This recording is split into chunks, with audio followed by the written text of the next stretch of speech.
Pada episode sebelumnya dikisahkan tentang kedatangan beberapa prajurit kerajaan yang meminta bertarung bersama Naofumi dalam menghadapi datangnya gelombang malapetaka. Sementara Raphtalia dan Viro sudah waktunya untuk melakukan class up. Sayangnya Naofumi dan kelompoknya tidak diperkenankan untuk melakukan class up di Melromark. Mereka berencana untuk pergi ke Sylphriden dan melakukan class up di sana. Tapi waktu tidak memungkinkan karena sebentar lagi gelombang malapetaka akan datang. Sebelum memasuki isi cerita seperti biasa, buat kalian yang baru datang, silahkan untuk subscribe channel ini dan nyalakan notifikasinya, supaya kalian tidak ketinggalan info terupdate dari kami. Baiklah teman-teman, inilah Tatenu Yusa episode 11.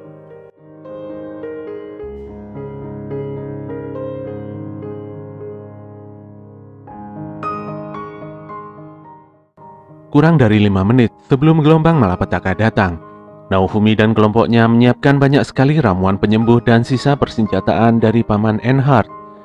Pengalaman akan gelombang malapetaka sebelumnya membuat Naofumi bersiap tentang kemungkinan terburuk. Naofumi juga memberikan sebuah gelang pada Raphtalia untuk meningkatkan efek sihirnya, sementara Viro mendapatkan jepit rambut yang bisa meningkatkan kelincahannya dalam bertarung. Sekelompok prajurit yang siap membantu Naofumi juga telah berkumpul. Dengan melakukan join party, maka mereka semua akan berteleportasi bersama menghadapi gelombang malapetaka. Waktu yang ditunggu akhirnya datang juga. Kelompok Naofumi semuanya berteleportasi ke suatu tempat di mana gelombang malapetaka datang. Saat gelombang dimulai, Naofumi mulai melakukan evakuasi total dan menolong prajurit yang terpojok oleh musuh. Saat itu nampak seorang wanita tua yang dengan mudah mengalahkan monster karena dia dulunya adalah seorang petualang. Ternyata nenek itu adalah orang yang pernah diselamatkan oleh Naofumi beberapa waktu yang lalu. Dia sangat berterima kasih atas pertolongan Naofumi, sehingga dia kini sehat dan bisa berguna dalam menahan serangan gelombang malapetaka. Setelah 3 jam berlalu sejak datangnya gelombang, Naofumi mulai khawatir.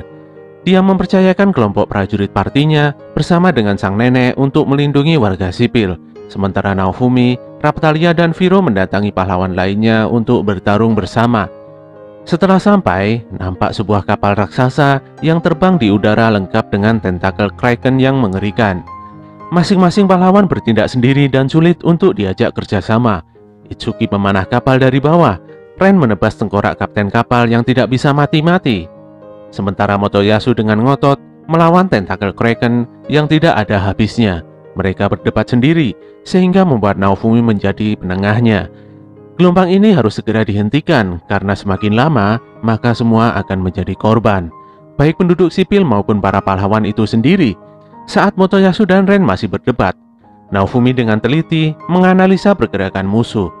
Saat menyadari ada hal yang tidak beres di bayangan musuh, Naofumi memerintahkan Raphtalia untuk mengeluarkan sihir cahaya. Saat itu muncullah sosok aneh di balik bayangan musuh. Naofumi pun memerintahkan Raphtalia untuk menyerangnya. Akhirnya muncullah sebuah Soul Eater dimensional yang berukuran besar. Semua pahlawan sangat terkejut dengan kemunculan Soul Eater ini. Setelah melihat Soul Eater ini, para pahlawan dan masing-masing kelompoknya melakukan serangan besar-besaran. Sayangnya semua serangan utama mereka tidak ada yang mempan. Sang monster masih baik-baik saja. Saat Soul Eater mengeluarkan serangannya, semua pahlawan sudah pada KO. Naofumi terpaksa menggunakan perisai terkutuknya. Namun di alam bawah sadarnya, jiwa zombie naga yang menghuni perisainya sangat marah karena telah dibunuh oleh pahlawan pedang. Zombie naga ini mencoba mengambil alih tubuh Naofumi, hingga merubah baju sirahnya sesuai dengan efek kemarahan yang saat ini merasukinya. Sejalan dengan itu, Viro juga memiliki efek kemarahan seperti Naofumi. Mereka berdua mulai menyerang Soul Eater. Raphtalia marah pada semua pahlawan lain karena mereka hanya bisa menonton saja tanpa memberikan bantuan pada Naofumi. Semua pahlawan lain nampak tidak berguna. Padahal Naofumi hanyalah pahlawan perisai yang sebenarnya tidak ada damage sama sekali. Kalau kalian biasa main Mobile Legends, anggap saja Ren, Motoyasu, dan Itsuki itu hanyalah beban alias noob. Saat Naofumi semakin tenggelam dalam kemarahannya, tiba-tiba dia mengingat janjinya untuk menolong kelompoknya sekaligus para warga sipil. Hal ini membuatnya sadar dan bisa mengontrol tubuhnya kembali. Saat kesadaran Naofumi sudah mulai kembali, Perisai terkutuk itu meningkatkan level ke level selanjutnya. Nampak kekuatan baru Naofumi sanggup mengurung makhluk itu ke dalam Shield Prison. Kekangannya begitu kuat, hingga membuat sang monster tidak berdaya. Serangan diakhiri dengan kekuatan baru Naofumi, yaitu Iron Maiden, sebuah kotak penyiksaan dengan banyak duri tajam yang menusuk sang monster hingga tidak berdaya dan tewas. Setelah berhasil mengalahkan Soul Eater, Naofumi dan Viro menjadi normal kembali. Pahlawan lain yang menyaksikan kejadian ini tidak percaya kalau Naofumi bisa memiliki kekuatan semacam itu. Sayangnya Soul Eater kedua muncul, namun tiba-tiba serangan cahaya menghancurkan tubuh sang monster. Seorang wanita berpakaian kimono hitam muncul dan memperkenalkan dirinya sebagai Glass. Dia sangat kecewa karena para pahlawan yang menanggung beban dunia ini benar-benar tidak tangguh seperti dugaannya. Glass dengan terang-terangan hanya menganggap Naofumi seoranglah yang bisa disebut sebagai pahlawan sejati. Saat itu juga, Glass memproklamirkan perang sebenarnya dalam gelombang malapetaka ini.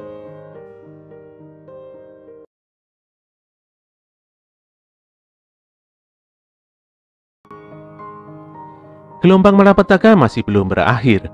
Kemunculan Perdana Glass dengan tiba-tiba membuat semua bertanya-tanya, apa sebenarnya latar belakang Glass menjadi musuh utama semua pahlawan di sini.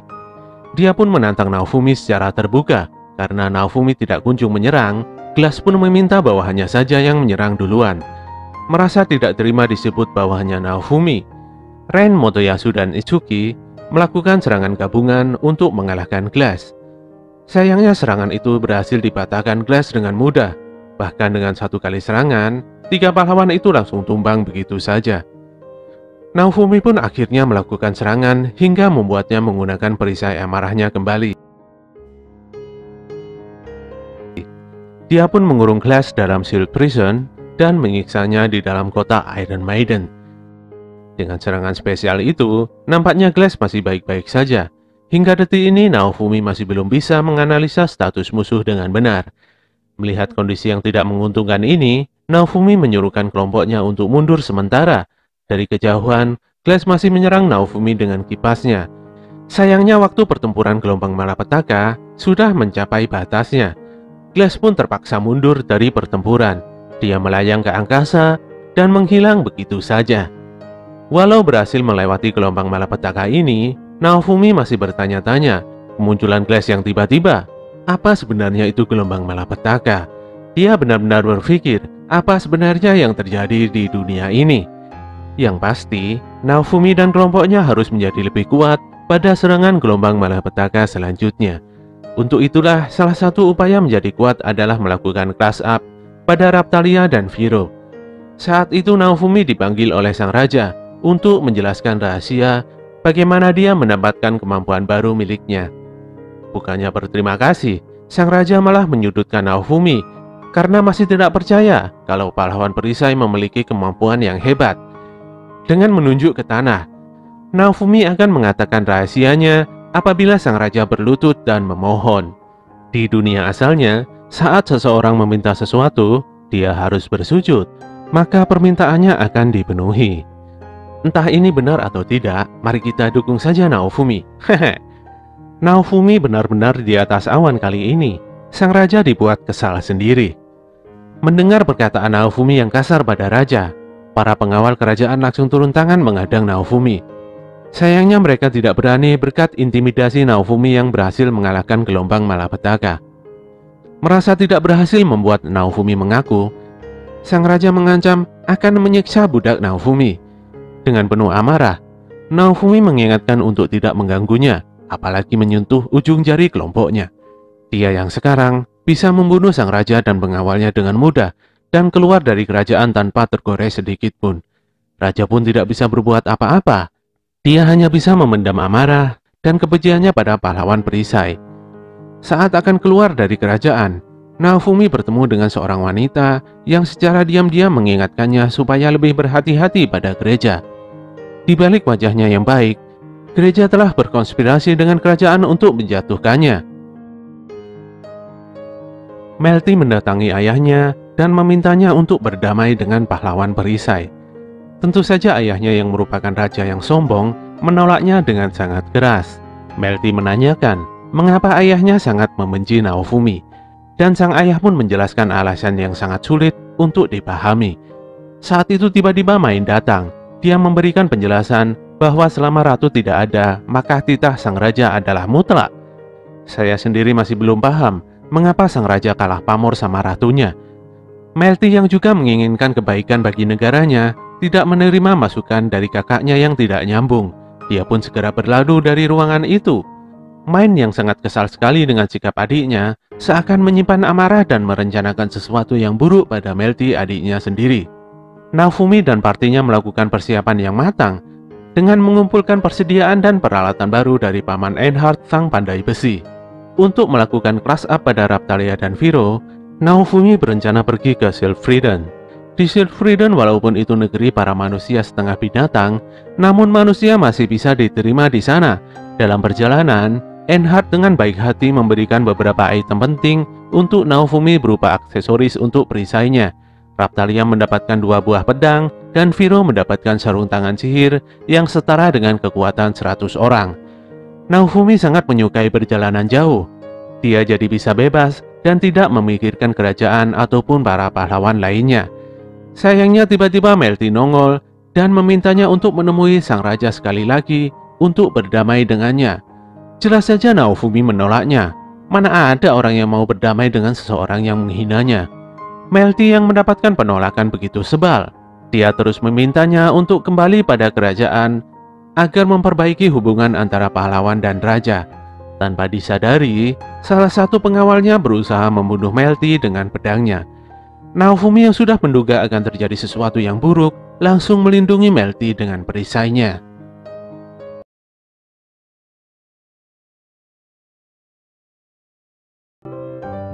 Dengan marah, Naofumi menanyakan, mengapa para prajurit ini menyerang Melty yang merupakan putri calon utama pewaris kerajaan Melromark. Tapi anehnya, justru prajurit yang menyerang ini berdalih dan bertanya, mengapa Naofumi menjadikan Melty sebagai sandera? Logika dari mananya ya, pikir Naofumi. Dengan mengatasnamakan keadilan, para prajurit ini menyerang kelompok Naofumi. Mereka juga menyebut Naofumi sebagai si iblis perisai. Pertarungan pun tidak terelakkan.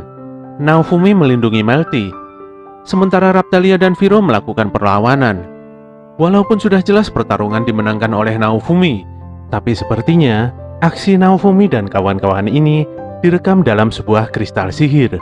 Para prajurit ini seakan-akan bertindak sebagai korban atas kekejaman pahlawan perisai. Dan benar saja, Shin menunjukkan para prajurit kerajaan telah memanipulasi adegan pertempuran tadi dan menyudutkan kelompok Naofumi. Parahnya mereka juga telah berkonspirasi dan menyebarkan rekaman video adegan palsu ini ke seluruh negeri. Alhasil, Naofumi, Raptalia, dan Viro menjadi buronan terkenal seantero negeri. Saat ini, Naofumi dan kelompoknya sedang bersembunyi di perbukitan. Mereka tidak bisa bergerak kemana-mana karena gerbang antar wilayah benar-benar dijaga pasukan kerajaan dengan sangat ketat. Memaksa untuk menerobos masuk ke sana bukanlah pilihan yang baik. Naofumi kesal dan menyalahkan Melty. Karena ulah ayahnya, sekarang mereka semua jadi kena masalah. Melty pun membela ayahnya. Sepertinya ini adalah ulah dari kakaknya. Mungkin tujuannya adalah untuk membunuh Melty sendiri dan merebut tahta putri mahkota. Nampaknya prajurit yang melakukan penyerangan adalah prajurit yang berada di bawah perintah raja secara langsung. Jadi sepertinya sang raja juga telah turut campur dalam konspirasi ini. Tapi Melty terus saja membela ayahnya. Sambil menangis, dia terus meminta Naofumi untuk berdamai dengan raja. Tentu saja Naofumi menolaknya. Naofumi memutuskan untuk meninggalkan negeri ini, sementara Melty berencana kembali ke ibu kota dan bicara sekali lagi dengan ayahnya. Naofumi tidak menyarankan hal itu. Kalaupun Melty ikut ke rombongan Naofumi, dia dipersilahkan. Naofumi berjanji akan melindunginya, sementara kalau dia kembali ke ibu kota, Melty hanya akan dibunuh. Melty pun menyetujuinya. Esoknya, pagi-pagi mereka sudah berangkat. Untuk menghindari prajurit kerajaan, mereka sengaja berjalan kaki melewati pegunungan tinggi. Kereta perbekalan juga sengaja ditinggalkan karena kereta tersebut tidak bisa melewati gunung. Saat semua urusan telah selesai, kereta itu nantinya akan diambil kembali. Malamnya, mereka semua beristirahat di sebuah goa. Sambil melihat foto ayah dan ibunya, Melty bertanya pada Naofumi, mengapa dia dan raja sangat berseberangan. Mendengar penjelasan Naofumi, Melty agak terkejut. Padahal Ratu sudah meminta sang raja untuk bersikap baik pada pahlawan perisai. Dari obrolan ini Naofumi akhirnya mengetahui kalau raja kedudukannya tidak lebih tinggi dari sang ratu. Raja ini sebenarnya adalah orang biasa, tapi karena nasibnya yang baik, dia bisa menikahi anggota kerajaan. Jadi dia sebenarnya adalah orang biasa yang numpang pamor pada kerajaan.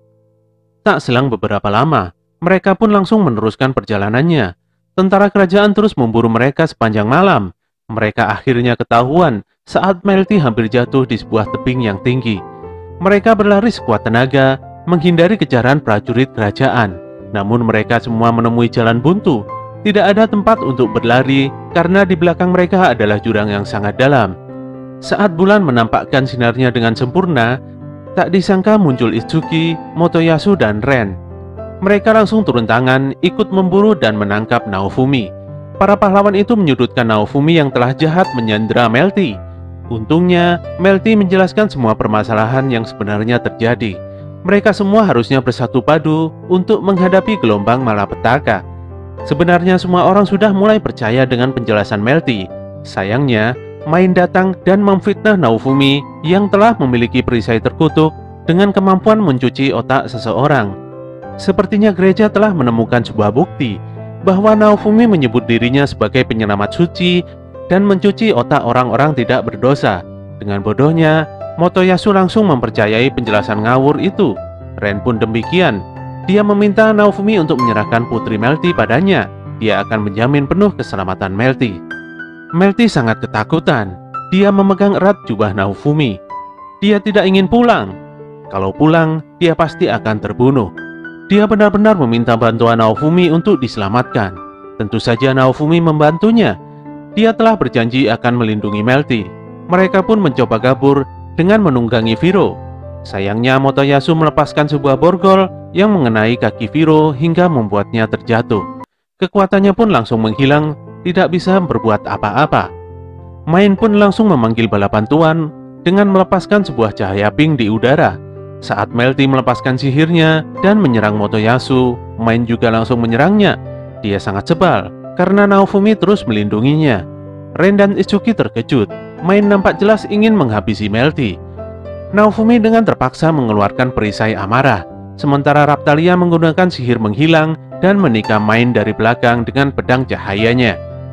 Semua prajurit langsung menggempur Naofumi. Ren dan Itsuki benar-benar tidak bisa menghentikannya. Serangan perisai amarah Naofumi benar-benar luar biasa.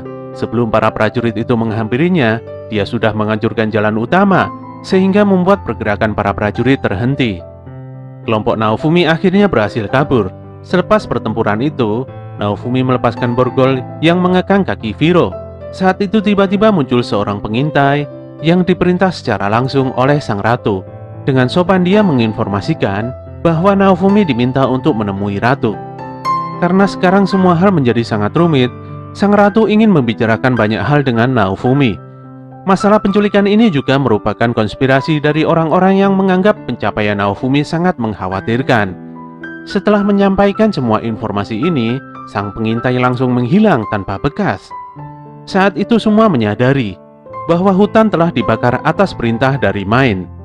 Nampaknya pembakaran hutan ini akan menjadi berita utama yang akan digoreng sedemikian rupa sehingga kembali lagi mengkambing hitamkan pahlawan perisai.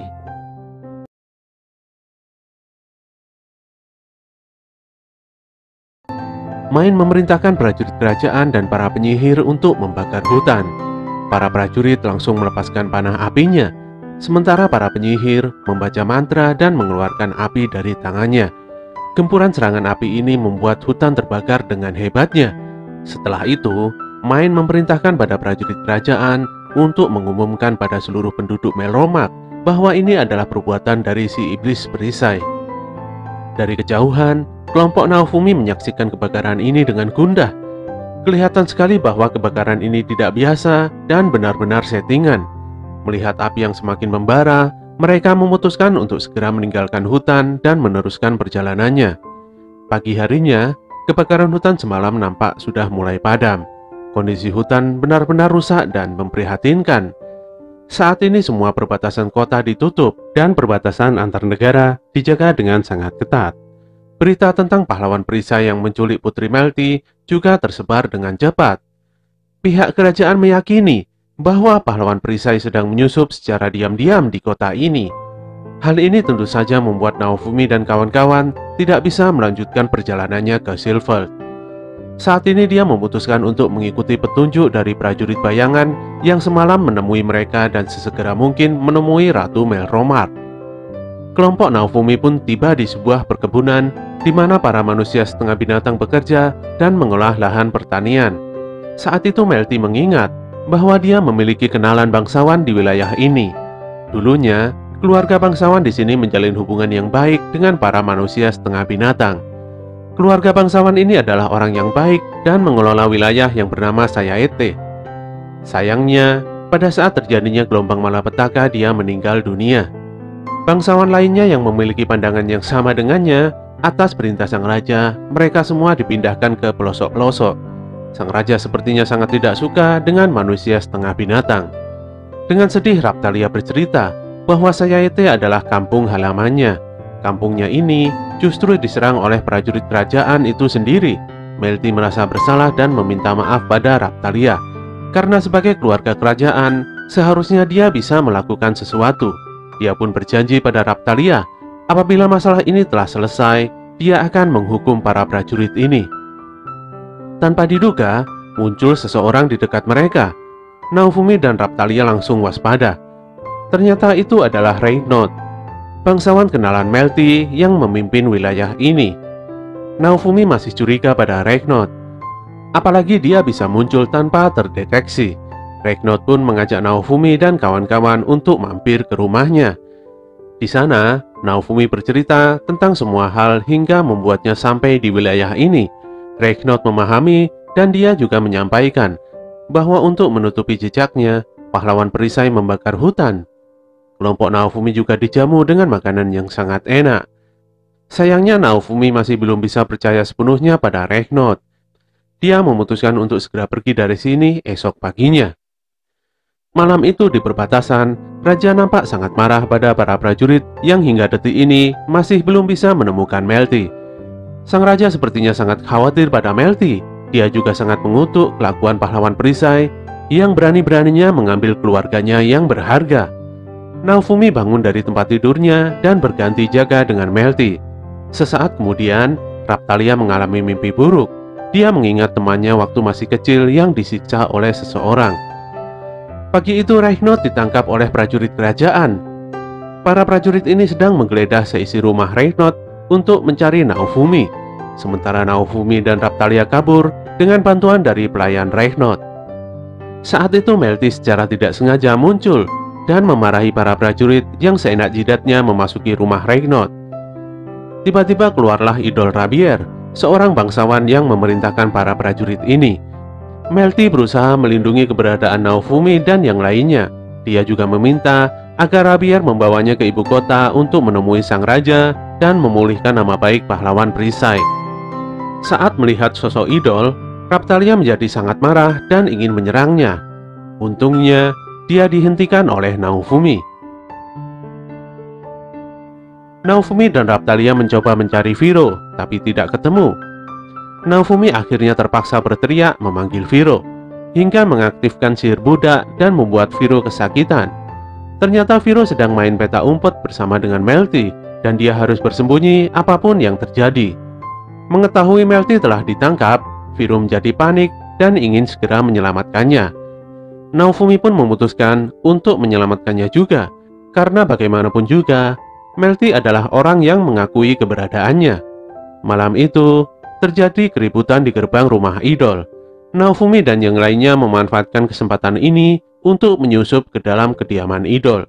Di dalam rumah, Idol menginginkan informasi tentang keberadaan iblis perisai dari Melty. Dia pun mengintimidasi Melty dengan menghajar Reynot secara terang-terangan. Idol tidak segan-segan melukai orang-orang yang berpihak pada iblis perisai. Sementara itu, kelompok Naofumi sudah memasuki halaman. Mereka berbagi tugas. Naofumi dan Raphtalia akan menyelamatkan Melty, sementara Viro menghajar para prajurit di luar. Kondisi rumah ini mengingatkan Raphtalia akan trauma masa lalunya yang buruk. Dia melihat sebuah jalan yang bisa menuntunnya ke dalam ruang penjara bawah tanah. Namun Naofumi mengingatkannya, saat ini keselamatan Melty adalah prioritas utama. Naofumi menekan seorang prajurit untuk mengatakan di mana Melty berada. Di sisi lain, Melty sudah sangat terbojok oleh Idol. Sisi buruk Idol pun muncul. Dia benar-benar edan karena sangat suka menyiksa dan bahagia melihat orang lain menderita. Tiba-tiba muncullah Raphtalia dan Viro yang siap untuk menyelamatkan Melty. Idol yang sekarang terbojok langsung menyandera Melty dan mengancam akan membunuhnya. Untungnya Naofumi menyusul. Dia langsung mengeluarkan jurus perisai udaranya sehingga membuat Melty lepas dari kekangannya. Saat itu, Viro langsung mendaratkan tendangannya pada Idol. Melty sangat berterima kasih pada Naofumi karena Naofumi sudah sudi datang untuk menyelamatkannya. Walaupun Idol sudah kalah, tapi dia masih bersikap sombong dan memandang rendah pada semua orang di depannya. Raphtalia mendatangi Idol dan sudah siap untuk menghunuskan pedangnya. Idol memohon ampun atas nyawanya. Raphtalia benar-benar marah dan tanpa diduga air matanya mengalir. Naofumi nampak begitu memahami kesedihan yang dialami oleh Raphtalia.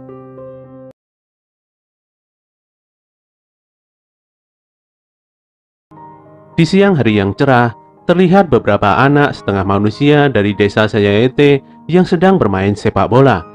Saat itu nampak Raphtalia kecil yang sedang ngobrol dengan sahabatnya tentang seorang lelaki yang disukainya. Sahabatnya yang bernama Livana ini bercerita kalau dia ingin bertemu dengan pahlawan legendaris dan menikahinya. Raphtalia juga ingin bertemu dengan pahlawan tersebut. Tiba-tiba saja angin bertiup dengan sangat kencang, langit pun langsung menjadi gelap. Terlihat jelas bahwa itu adalah serangan gelombang malapetaka. Para bocah itu benar-benar ketakutan. Scene kembali di masa sekarang, di mana Raphtalia sedang bersiap untuk menghunuskan pedangnya pada Idol. Idol masih terus saja memohon supaya tidak dibunuh. Bahkan dia sampai bersujud memohon belas kasihan Raphtalia. Raphtalia yang sudah dipenuhi dengan dendam dan amarah dihentikan oleh Naofumi. Bagaimanapun juga sahabatnya tidak akan pernah bisa kembali. Dia pun menurunkan pedangnya dan menceramahi Idol. Dia akan membiarkan Idol hidup untuk menebus dosa-dosanya. Idol yang merasa harga dirinya diinjak-injak langsung marah dan melawan Raphtalia. Sayangnya dia terpeleset oleh senjatanya sendiri, sehingga membuatnya jatuh dari jendela dan tewas. Raphtalia benar-benar syok, tapi Naofumi berkata bahwa itu bukanlah kesalahannya. Reiknot mengucapkan terima kasih pada Naofumi karena telah menyelamatkannya. Mereka semua memutuskan untuk segera pergi dari tempat itu selagi masih ada kesempatan. Sebelum itu, mereka akan mengantar Raphtalia untuk melihat ruangan bawah tanah, di mana Idol mengurung dan menyiksa manusia setengah binatang di sana. Raphtalia mengetahui hal ini karena dia juga pernah dikurung dan disiksa di sana. Perlahan-lahan Raphtalia menuruni anak tangga. Dia mengingat tentang nasihat kedua orang tuanya untuk selalu tersenyum dan bersikap baik pada semua orang. Pasca serangan gelombang malapetaka di desanya, Raphtalia dengan semangat mengajak semua warga desa untuk bangkit dan membangun desa kembali. Teman-teman dan seluruh warga pun kembali bersemangat. Saat keadaan sudah mulai membaik, tiba-tiba banyak tentara kerajaan yang datang ke desa tersebut. Warga sebenarnya sangat senang karena ada bala bantuan datang dari kerajaan. Sayangnya, dugaan mereka salah. Para prajurit ini justru menyerang desa dan menculik banyak anak-anak termasuk Raphtalia. Kondisi penjara bawah tanah ini begitu gelap dan pengap. Banyak sekali terlihat alat penyiksaan di sana. Raphtalia berhenti di salah satu ruang penjara. Dia kembali mengingat bagaimana Idol menyiksanya. Raphtalia sepertinya lebih tabah menghadapi siksaan ini. Namun Livana berbeda. Livana benar-benar kesakitan dan menderita. Raphtalia terus menghibur dan menemani Livana yang ternyata sedang sakit demam. Sesaat kemudian, seorang prajurit datang dan membawa Raphtalia untuk dijual ke pedagang budak. Raphtalia sangat bingung karena terpisah dengan Livana. Dia pun lupa bagaimana caranya untuk tersenyum. Kelompok Naofumi mulai menemukan budak manusia setengah binatang yang masih disekap di dalam ruang penjara ini. Mereka semua mulai menyelamatkan para tahanan ini satu persatu. Raphtalia pun terkejut. Setelah mengingat bahwa salah satu tahanan ini adalah temannya saat masih kecil, yaitu Kiel. Saat Raphtalia melepaskan dan menyapa Kiel, dia sangat bahagia karena bisa melihat teman semasa kecilnya masih hidup. Kiel masih belum bisa mengenali Raphtalia, hingga Raphtalia menceritakan semua kisah masa lalu dan mengingatkan Kiel akan kenangan itu. Mereka pun berpelukan penuh haru. Kiel masih terlihat bocah karena levelnya masih standar. Berbeda dengan Raphtalia yang selalu menaikkan level dengan kelompoknya. Raphtalia bertanya pada Kiel di mana Livana saat ini berada. Setelah itu dia pun langsung bergegas pergi ke tempat Livana berada.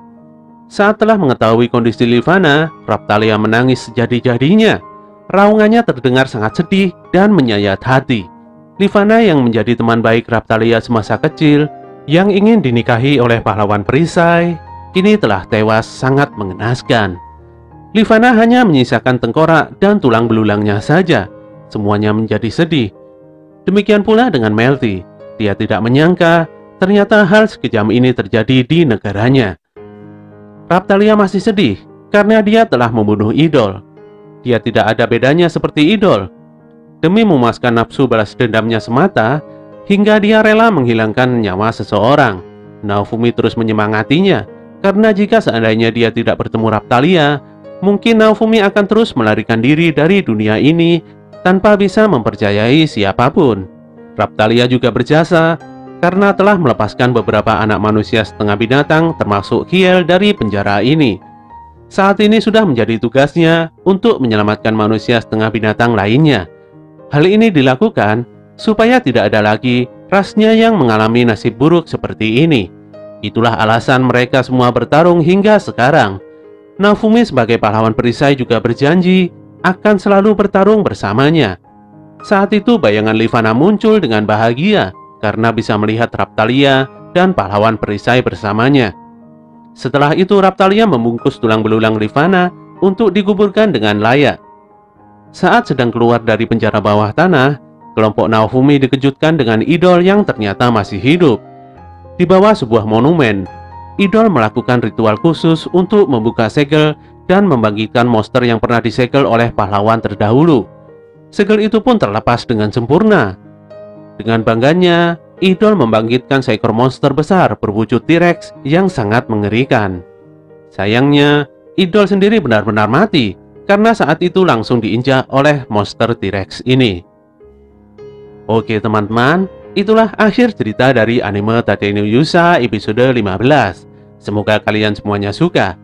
Bantu kami untuk terus mengembangkan channel ini dengan klik tombol like, komen, dan subscribe. Apabila info dari channel ini bermanfaat, silahkan kalian bagikan kepada teman-teman kalian ya. Tetap semangat dan sampai jumpa di episode berikutnya.